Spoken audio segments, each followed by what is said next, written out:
Bismillahirrahmanirrahim. Alhamdulillahirabbil alamin. Wassalatu wassalamu ala asyrafil anbiya wal mursalin sayyidina Muhammadin wa ala alihi wa sahbihi ajma'in. Qala al-musannif rahimahullah nafa'ana bi ulumihi wa qala li ummatihi in kuntum tuhibbunallaha fattabi'uni yuhibbukumullah fa innama ummatuhu man ittaba'a wa man ittaba'ahu إلا من أعرض عن الدنيا وأقبل على الآخرة فإنه ما دعا إلا إلى الله واليوم الآخر وما صرف إلا عن الدنيا والحظوظ العاجلة فبقدر ما أعرضت عن الدنيا وأقبلت على الآخرة فقد سلكت سبيله الذي سلكه وبقدر ما سلكت سبيله فقد اتبعته وبقدر ما اتبعته فقد سرت من أمته وبقدر ما أقبلت على الدنيا عدلت عن سبيله ورغبت عن متابعته ولتحقت بالذين قال الله تعالى فيهم فأما من طغى وآثر الحياة الدنيا فإن الجحيم هي المأوى فلو خرجت من ممكن الغرور وأنصبت نفسك يا رجل وكلنا ذلك الرجل لعلمت أنك من حين تصبح إلى حين تمسي لا تسعى إلا بالحظوظ العاجلة ولا تتحرك ولا تسكن إلا لعاجل الدنيا ثم تطمع أن تكون غدا من أمته وأتباعه ما أبعد ظنك وما أبرد طمعك أفنجعل المسلمين كالمجرمين ما لكم كيف تحكمون ولنرجع إلى ما كنا فيه وبصدده فقد امتد عنان الكلام إلى غير مقصده ولنذكر الآن من المنامات الكاشفات لأحوال الموتى ما يعظم الانتفاع به إذ ذهبت النبوة وبقيت المبشرات وليس ذلك إلا المنامات. Artinya perkataan Imam Al-Ghazali rahimahullah wa nafa'ana bi ulumih, dan Rasulullah sallallahu alaihi wasallam telah bersabda kepada umatnya menyampaikan firman Allah dalam surat Ali Imran, in kuntum tuhibbunallah fattabi'uni yuhibbukumullah. Artinya jikalau kamu benar-benar mencintai Allah, maka ikutilah aku, niscaya Allah mencintaimu. Jadi artinya cinta kita dapatkan dari Allah dengan hanya satu jalan, yaitu mengikut Nabi sallallahu alaihi wasallam. Tidak ada jalan lain untuk mendapatkan cinta Allah selain dari mengikuti apa yang diajarkan Rasulullah sallallahu alaihi wasallam. Maka hanya saja umat Rasulullah sallallahu alaihi wasallam adalah orang yang mengikuti beliau. Yang disebut dengan umat itu artinya orang yang mengikut. Umat Nabi Musa, orang yang mengikut Nabi Musa. Umat Nabi Isa, orang yang mengikut Nabi Isa. Sedangkan umat Nabi kita ialah orang yang mengikut Nabi kita. Dan tidaklah mengikuti beliau selain orang yang berpaling dari dunia dan menghadap atas akhirat. Artinya orang yang mengikuti Nabi sallallahu alaihi wasallam itu adalah orang yang membangun akhiratnya. Orang yang membangun akhiratnya, yang menjadikan dunia ini hanya sebagai perantara untuk kemakmuran, kebahagiaan hidup di akhirat. Tidaklah mengikuti beliau Rasulullah sallallahu alaihi wasallam selain orang yang berpaling dari dunia dan menghadap atas akhirat. Nah, itu umat Nabi Muhammad artinya. Orang yang menjadikan akhirat sebagai tujuan dan dunia ini hanya sebagai jalan menuju akhirat.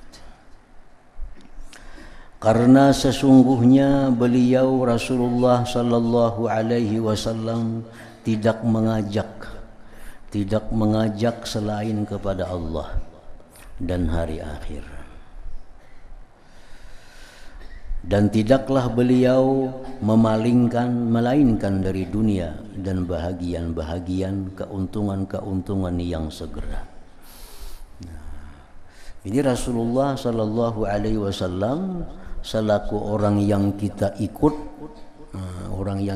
ikuti, beliau mengajak membawai kita untuk membangun, memakmurkan negeri akhirat. Artinya beliau mengajak kita bagaimana supaya kita ini nyaman di akhirat, supaya kita ini senang di akhirat, supaya kita ini bahagia di akhirat. Karena akhirat itu adalah negeri yang selama-lamanya, yang kita tidak akan pindah lagi ke negeri yang lain. Dan Rasulullah mengajak kepada kita untuk tidak mengutamakan dunia. Artinya bukan melupakan dunia. Rasulullah tidak mengajak kita melupakan dunia. Dan Quran pun menjelaskan wala tansa nasibak minad dunia. Jangan kau lupakan bagian engkau dari dunia. Nah, oleh itu Rasul tidak menyuruh kita meninggalkan dunia, berpaling total dari dunia. Tapi intinya ajakan Nabi itu jangan sampai kita mengutamakan dunia daripada akhirat, karena akhirat itu tempat tujuan kita. Nah, itu ajakan Rasul. Jangan mengutamakan dunia sehingga meninggalkan, mengorbankan akhirat. Maka dengan sekedar apa yang kamu berpaling dari dunia dan menghadap atas akhirat, maka kamu telah menempuh jalan yang beliau tempuh. Sekedar apa yang kamu berpaling dari dunia dan menghadap atas akhirat, maka kamu telah menempuh jalan beliau yang ditempuhnya. Kalau kita memikirkan, menyiapkan bekal di akhirat itu misalnya 50% dari hidup kita, berarti 50% kita sudah mengikuti jejak Rasulullah. 50% kita mengikuti ajaran beliau. Kalau 30% kita habiskan untuk akhirat, 70% kesibukan kita untuk dunia, berarti kita hanya 30% daripada umat Nabi Muhammad ini. 7%, 70-nya kita umat dunia ini. Jadi sekedar apa kita mengikuti beliau, sekedar itulah kita menjadi umat Nabi Muhammad sallallahu alaihi wasallam. Dan dengan kadar yang kamu tempuh jalan beliau, maka kamu telah mengikuti beliau. Dan dengan kadar yang kamu tempuh jalan beliau, maka kamu telah mengikuti beliau. Dan dengan kadar yang kamu mengikuti beliau, maka jadilah kamu termasuk umat beliau. Jadi kualitas umat masalahnya. Kualitas umat. Kualitas kita ini sebagai umat Nabi itu berapa kadarnya. Ada orang yang jadi umat Nabi, bujur-bujur jadi umat. Nah, sehingga apa yang diajarkan Nabi secara total diturutinya, secara keseluruhan dijalaninya. Nah, itu orang yang 100% menjadi umat Nabi Muhammad. Ada orang yang mengikuti Rasulullah hanya sedikit, sekian persen, sisanya waktunya, tenaganya, pikirannya untuk duniawi. Nah, itulah bagian yang dia dapat dari umat beliau itu. Dan dengan kadar sesuatu yang kamu menghadap kepada dunia, maka kamu berpaling dari jalan beliau, dan kamu tidak suka mengikuti beliau, dan kamu menyusul dengan orang-orang yang difirmankan Allah Ta'ala tentang mereka. Fa amma man tagha wa asara al-hayata ad-dunya fa innal jahim hiyal ma'wa. Artinya, adapun orang yang melampau batas dan lebih mengutamakan kehidupan dunia, maka sesungguhnya neraka lah tempat tinggalnya. Jadi neraka itu artinya bukan hanya tempat tinggal orang kafir melulu, kada. Neraka bukan hanya tempat tinggal orang kafir, bukan.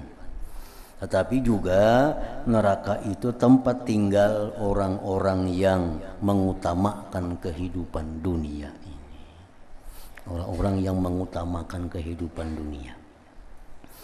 Artinya orang-orang yang mengutamakan kehidupan dunia itu maksudnya adalah orang yang menjadikan hidupnya itu sebagai pecinta dunia.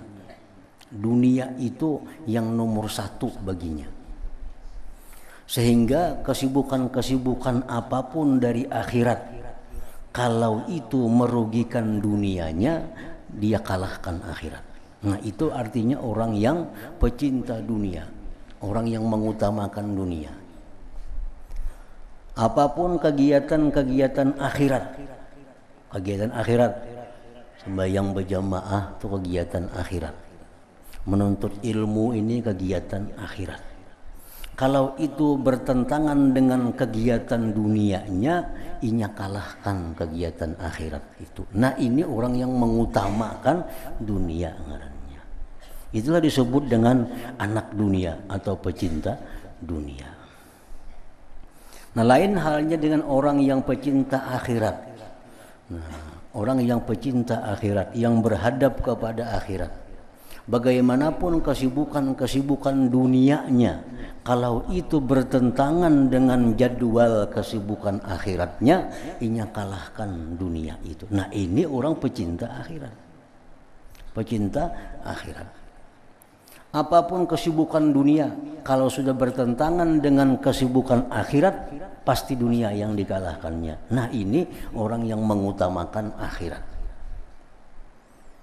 Nah, jadi kita kalau mengukur diri kita, apakah kita termasuk anak dunia, pecinta dunia, atau anak akhirat, pecinta akhirat.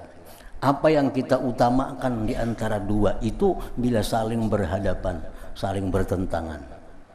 Kalau nya waktu lapangnya kada jadi masalah.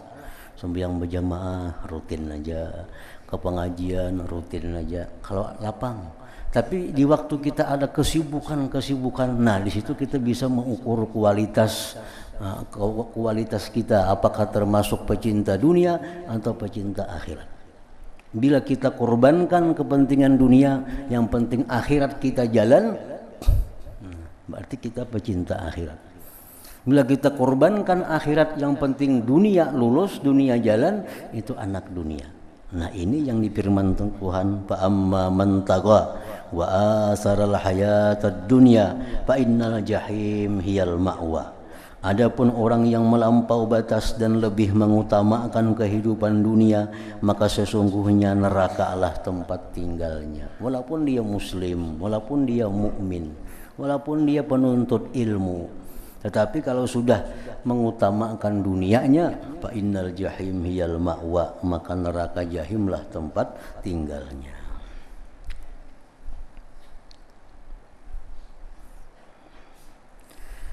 Kalau kamu keluar dari tempat sembunyi tipu daya dan kamu insafkan dirimu, wahai laki-laki, dan semua kita adalah laki-laki, niscaya kamu mengetahui bahwa kamu dari waktu kamu berpagi hari sampai waktu kamu bersore hari tidak berusaha selain pada keuntungan-keuntungan yang segera, dan kamu tidak bergerak dan tidak diam melainkan untuk dunia yang segera.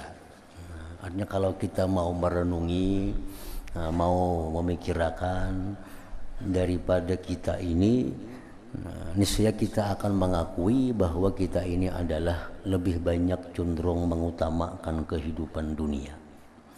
Aktivitas kita sehari-hari ini lebih banyak kita gunakan untuk mengumpul dunia, memikirkan dunia. Kalau kita mau keluar dari tempat persembunyian tipu daya, kita ini tertipu tertipu seolah-olah kita ini sudah menjadi anak akhirat. Nah, seolah kita ini sudah jadi orang yang anak akhirat, sudah pecinta akhirat. Kalau kita hayati sebenarnya diri kita, kita pikirkan bujur-bujur diri kita, ternyata diri kita ini banyak bergerak urusan dunia. Diam urusan dunia, gerak urusan dunia, lebih banyak daripada akhirat. Itu kalau kita mau jujur, mau keluar dari persembunyian tipu daya kita ini. Alangkah dan kamu menginginkan agar kamu besok termasuk umat beliau dan pengikut beliau. Kita ingin bahwa di akhirat menjadi pengikut Nabi Muhammad. Kita di akhirat ingin dekat dengan Nabi Muhammad karena kita umat beliau. Padahal pekerjaan kita mengutamakan duniawi. Alangkah jauh sangkaanmu dan alangkah dingin keinginanmu. Afanaj'alul muslimin kal mujrimin ma lakum kaifa tahkumun. Artinya, maka apakah patut kami menjadikan orang-orang Islam itu sama dengan orang-orang yang berdosa? Mengapa kamu berbuat demikian? Bagaimanakah kamu mengambil keputusan? Nah, di mana andaknya logika berpikir kita? Kita selama ini sibuk mengurusi dunia, lalu kita di akhirat kita hendak dekat lawan Nabi. Di mana logikanya berpikir itu artinya? Malakum kaifa tahkumun. Di mana jalan masuknya? Jakanya kita ini orang yang cinta akhirat, orang yang dunia ini hanya sekedar untuk keperluan akhirat. Nah, dunia kita kerjakan tapi untuk bekal akhirat. Nah, lalu kita sibuk dengan akhirat kita, di situ kita ingin di akhirat dekat dengan Nabi, yaitu ala kulli hal sangkaan kita. Tapi kalau kita ini sudah terlalu sibuk dengan dunia, pagi sampai sore dunia, malam dunia, waktu akhirat cuma sedikit waktu, lalu kita bersangkaan bahwa di akhirat dekat dengan Nabi, di akhirat kita akan dipanggil oleh Nabi. Nah, itu sangkaan yang di luar daripada logika kita, sangkaan yang di luar daripada yang sebenarnya. Mengapa kamu berbuat demikian? Bagaimanakah kamu mengambil keputusan? Apa alasannya bisa menjadi dekat dengan Nabi sedangkan di dunia berpaling dari ajaran Nabi? Dan hendaklah kami, ujar Imam Ghazali, kembali kepada apa yang kita padanya dan di hadapannya, maka telah menjadi panjang tali pembicaraan kepada yang bukan maksudnya. Dan hendaklah kami menyebutkan sekarang akan tidur-tidur yang menyingkap hal ihwal orang-orang yang meninggal dunia yang besar manfaatnya. Karena kenabian telah pergi dan tinggallah berita-berita yang menggembirakan, dan tidaklah yang demikian melainkan mimpi dalam tidur-tidur. Tinggal mimpinya, melainkan mimpi di dalam tidur-tidur. Jadi untuk memberitahukan kepada kita kejadian yang akan datang itu sudah kada ada lagi. Lain di zaman Nabi masih ada hubungan dengan Jibril. Lalu Jibril bisa memberitahu kepada Nabi akan terjadi ini. Nah, sekarang sudah terputus. Tinggal lagi yang kita harapkan apa? Mimpi-mimpi tidur kita. Mimpi-mimpi tidur kita yang bisa memberitahukan kepada kita isyarat-isyarat yang akan terjadi kepada kita dan apa-apa yang terjadi pada alam barzakh atau alam malakut sana. Bagian pertama, penjelasan tentang tidur-tidur yang menyingkapkan keadaan-keadaan orang-orang yang meninggal dan amal-amal yang bermanfaat di akhirat. Maka di antara yang demikian adalah bermimpi bertemu Rasulullah sallallahu alaihi wasallam. Termasuk yang menggembirakan adalah bisa bermimpi bertemu dengan Rasulullah sallallahu alaihi wasallam. Ini termasuk mubasyirat yang sangat menggembirakan. Orang bermimpi bertemu Nabi itu pasti orang baik.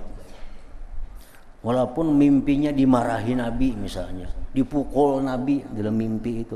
Ini orang baik. Karena Nabi mau jadi mimpinya. Nah, Nabi mau jadi mimpinya. Kalau orang kada bagus, kada akan bisa bermimpi Nabi. Orang yang jauh pekerjaannya daripada mengikut Nabi, orang yang cintanya kurang dengan Nabi, kada akan bisa bermimpi dengan Nabi sallallahu alaihi wasallam itu. Dan Rasulullah sallallahu alaihi wasallam bersabda, "Man ra'ani fil manam faqad ra'ani haqqa. Fa inna syaitan la yatamatsalu bi." Artinya, barang siapa yang bermimpi melihatku dalam tidur, maka ia sungguh melihatku dengan sebenarnya. Karena sesungguhnya syaitan tidak dapat menyerupai denganku. Orang bermimpi Nabi, bagaimanapun bentuknya Nabi itu benar Nabi kita. Jadi orang bermimpi Nabi itu ada dua. Satu yang kadang memerlukan takwil, kadang memerlukan takbir mimpi. Apabila orang berjumpa Rasulullah dengan keadaan sidin yang sebenarnya, itu kadang perlu takbir. Itu jelas sudah kebaikan untuk yang bermimpi. Misal kan dalam sejarah, dalam tarikh Syama'il Nabawiyah disebutkan bahwa Rasulullah itu rambutnya seperti ini, wajahnya seperti ini, putihnya seperti ini, tingginya seperti ini. Jelas dari ujung rambut sampai ujung kaki itu ada keterangan tentang tubuh Rasulullah. Nah, apabila kita bermimpi bertemu beliau persis seperti apa yang dalam keterangan itu, ada perlu takbir, ada perlu takwilnya. Berarti kita adalah diridhai oleh Rasulullah sallallahu alaihi wasallam. Kita disenangi oleh Rasulullah sehingga beliau bisa kita mimpikan di dalam guring, dalam tidur kita. Nah, kemudian Rasulullah itu bisa jadi mimpi seseorang dalam wujud beliau yang bukan seperti kejadian beliau. Dan itu benar Nabi kita. Karena syaitan tidak dapat menyerupai denganku, ujar Nabi. Kita bisa berjumpa Nabi dalam keadaan wajah beliau hitam. Nah, kita berjumpa dengan Nabi dalam keadaan rambut sidin lurus. Nah, umpamanya kan kada sebenarnya tuh dalam sejarah kan Nabi rambutnya bergelombang, ikal kada, lurus kada. Ini lurus. Kulit Nabi putih kemirah-mirahan, kan kayak itu. Ini mimpi kita, Nabi kita hitam umpamanya. Nah, ini mimpi, ini perlu takbir.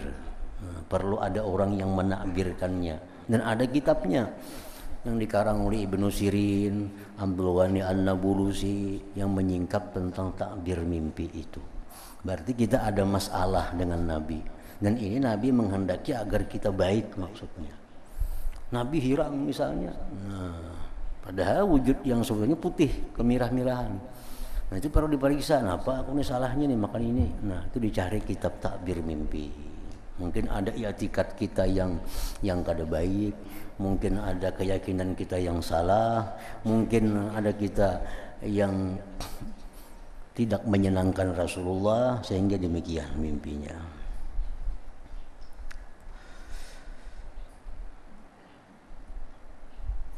Sebagian ulama ada yang bermimpi melihat Rasulullah itu besar, luar biasa, kenalnya kayak raksasa.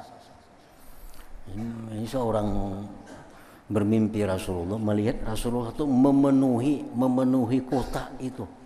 Kayak apa kenalnya awak sekutaan itu.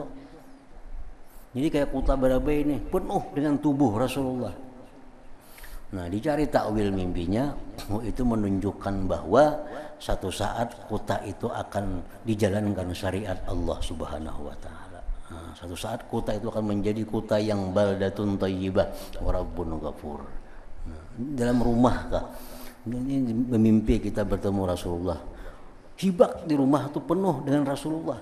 Artinya awak Nabi itu kenal sehingga memenuhi rumah kita. Nah, itu menunjukkan bahwa rumah ini rumah yang dijalankan syariat Rasulullah sallallahu alaihi wasallam. Ini rumah yang disukai Rasulullah. Itu takbirnya.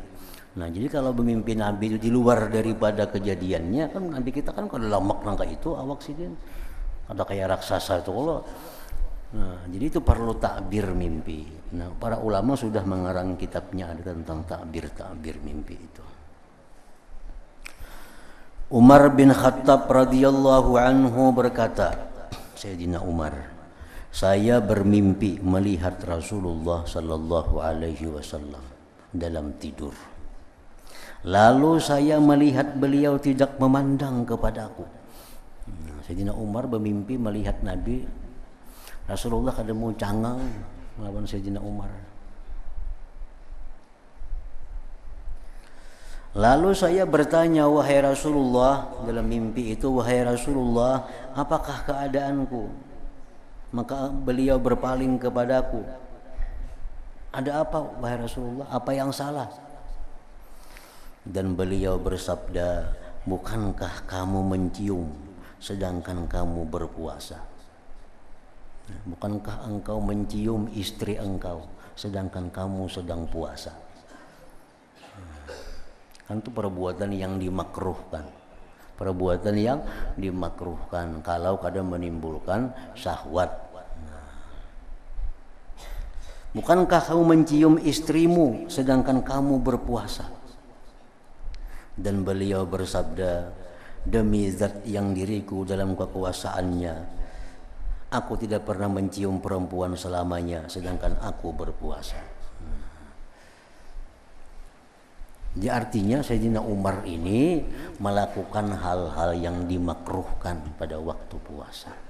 Berarti ada menyimpang dari ajaran Rasulullah. Nah, makanya Nabi begitu bermimpi, Sayyidina Umar mimpi Nabi kada mau menulis, Nabi kada mau memandang, karena Sayyidina Umar ada melakukan hal-hal yang menyimpang dari ajaran Rasulullah. Al-Abbas radhiyallahu anhu berkata, Sayyidina Abbas paman Rasulullah, saya adalah sahabat bagi Umar, maka saya ingin bermimpi melihatnya dalam tidur.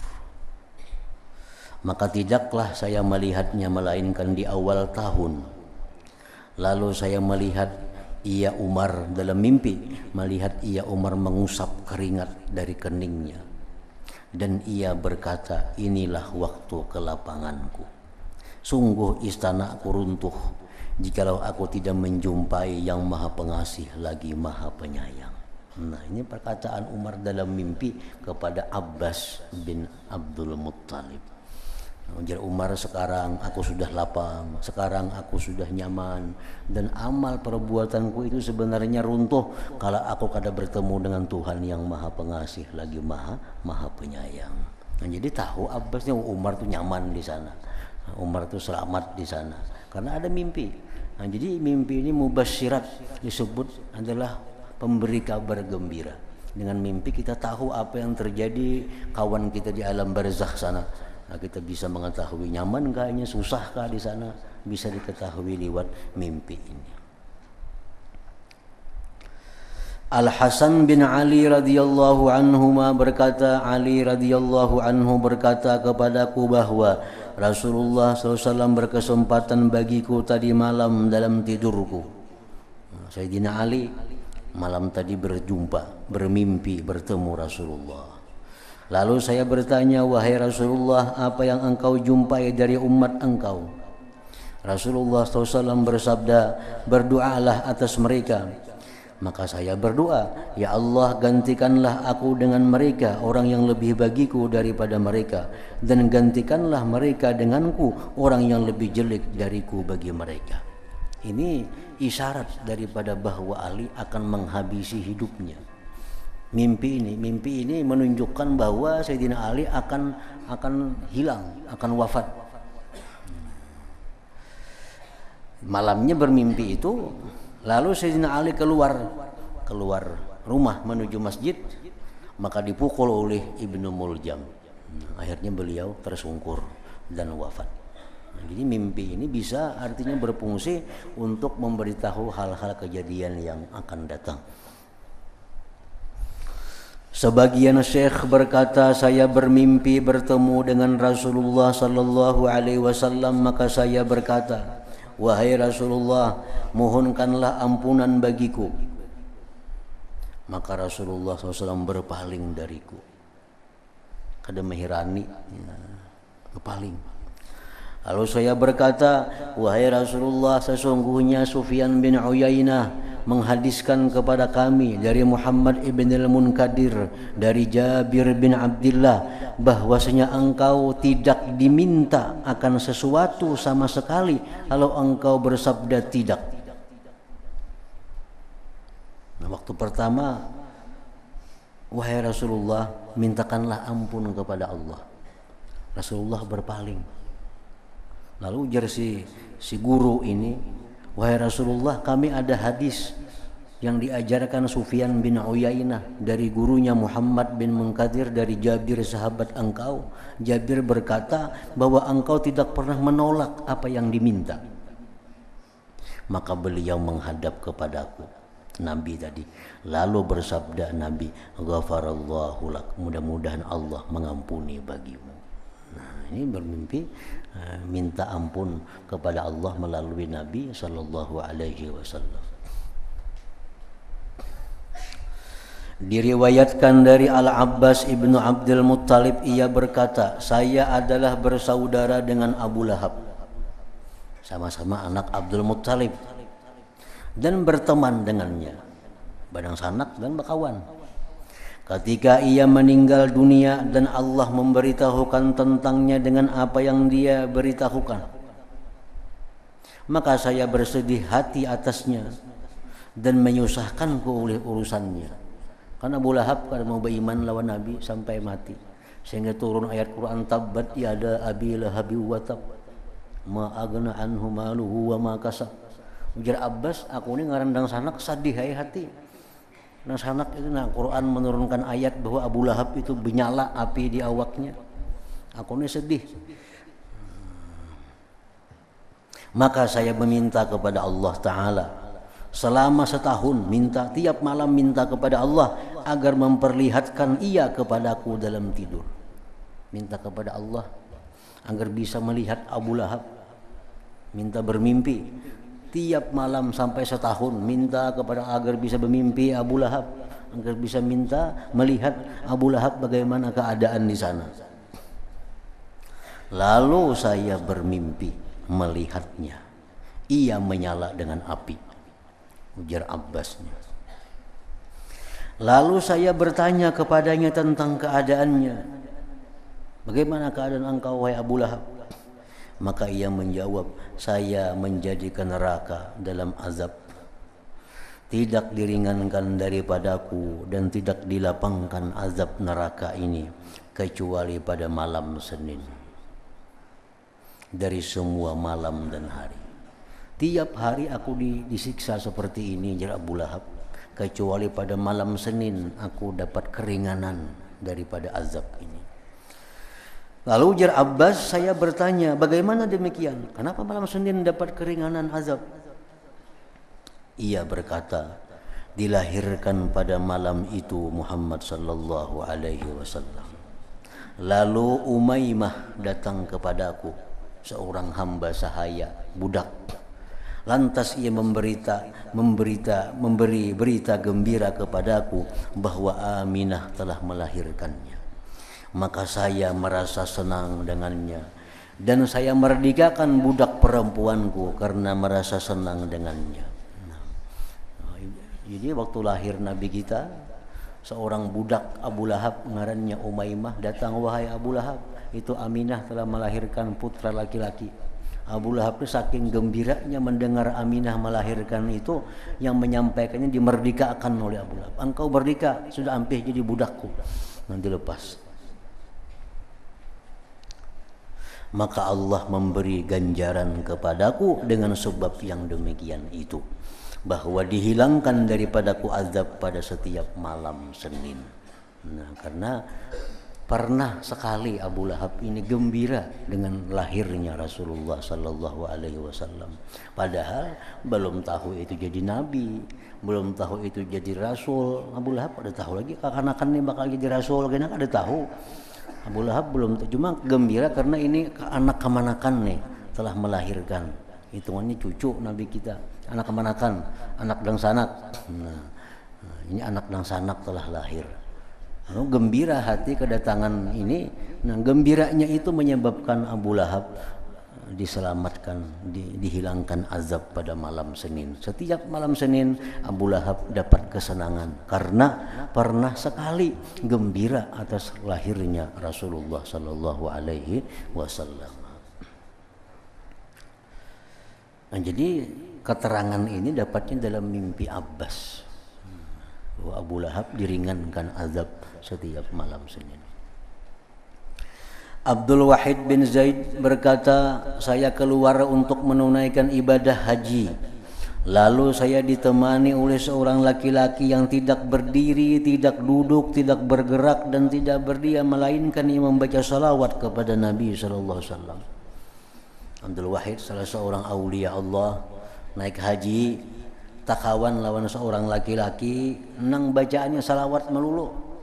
Barabah, salawat, duduk, salawat, berdiri, bersalawat, berjalan, bersalawat, salawat saja amalannya. Lalu saya bertanya kepadanya, jar Abdul Wahid ini tentang yang demikian itu. Kenapa garang icamnya harus salawat saja dibaca? Kadang-kadang amalan lain, tasbih kah, zikir kah, atau apa? Maka ia menjawab, saya akan memberitahukan kepadamu tentang yang demikian. Saya keluar pertama kali pergi ke Mekah dan saya bersama ayahku.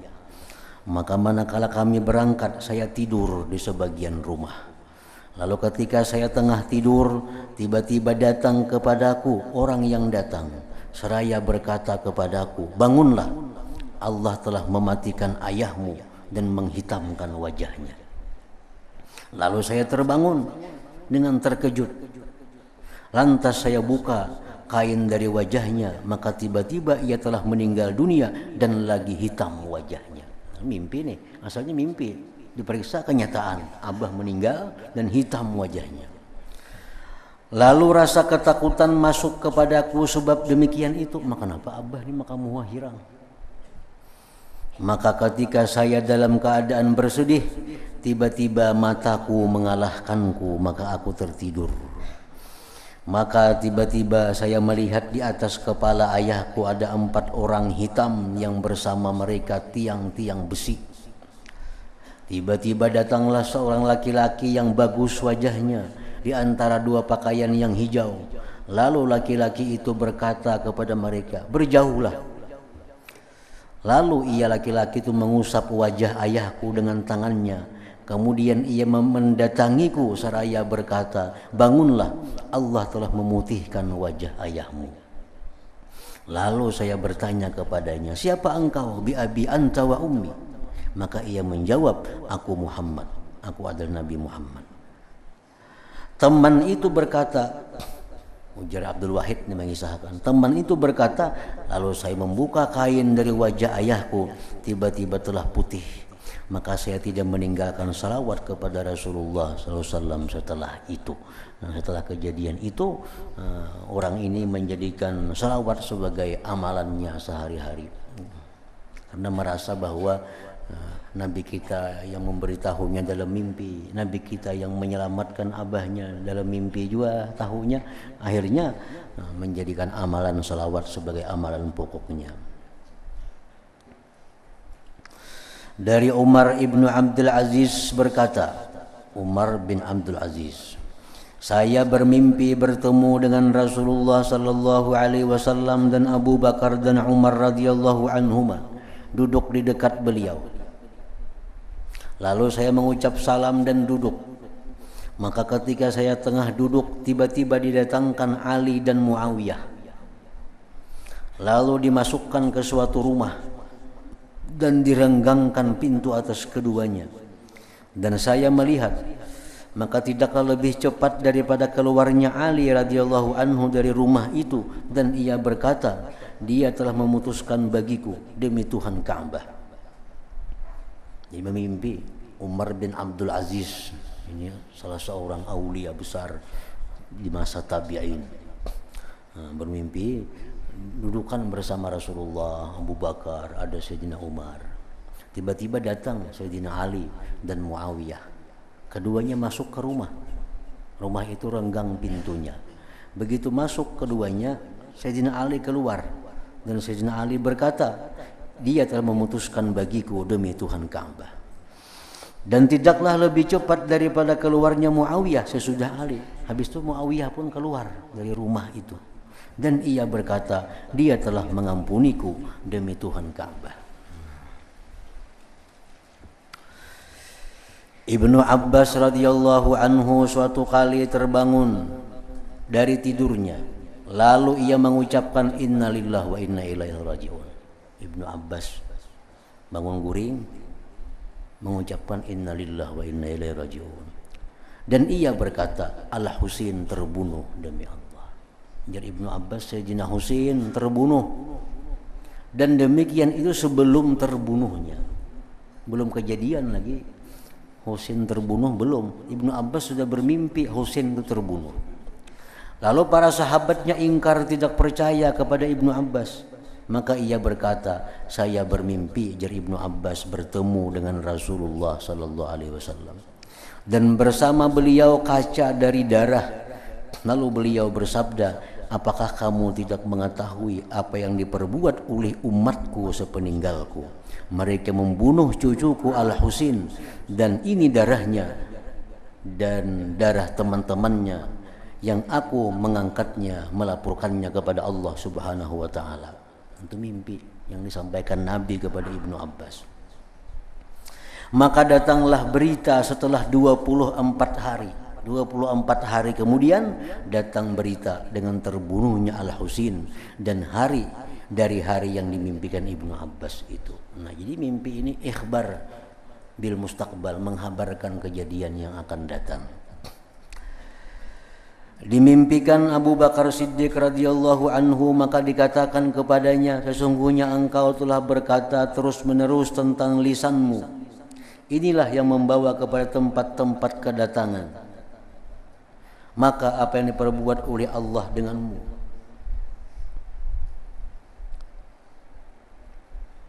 Sesungguhnya engkau telah bermimpi, telah berkata terus-menerus tentang lisanmu.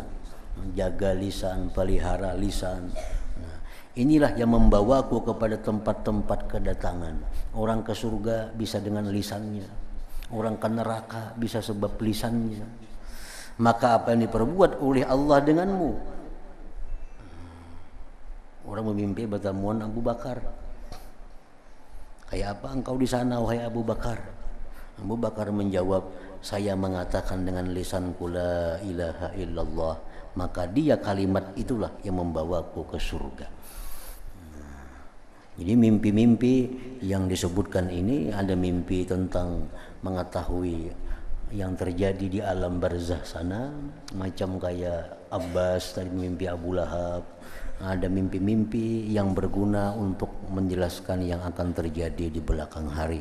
Walhasil mimpi yang baik itu disebut mubasyirat, kabar yang menggembirakan. Nah, kemudian penjelasan tentang tidur Syekh rahmatullah alaihim ajmain.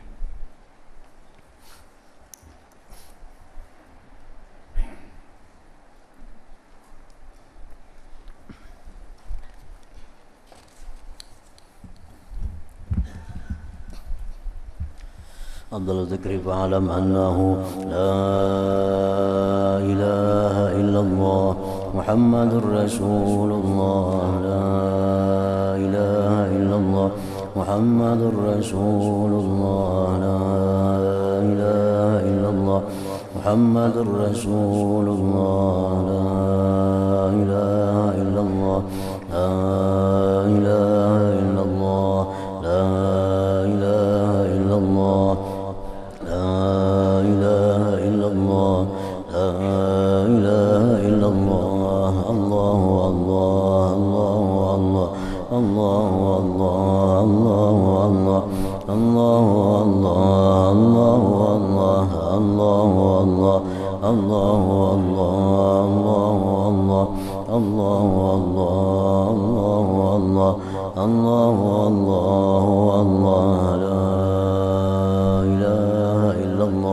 محمد رسول الله لا إله إلا الله محمد رسول الله لا إله إلا الله محمد رسول الله لا إله إلا الله الفاتحة. إياك نعبد وإياك نستعين اهدنا الصراط المستقيم صراط الذين فيا أيها الراجون منه شفاعة صلوا عليه سلموا تسليما اللهم صل وسلم وبارك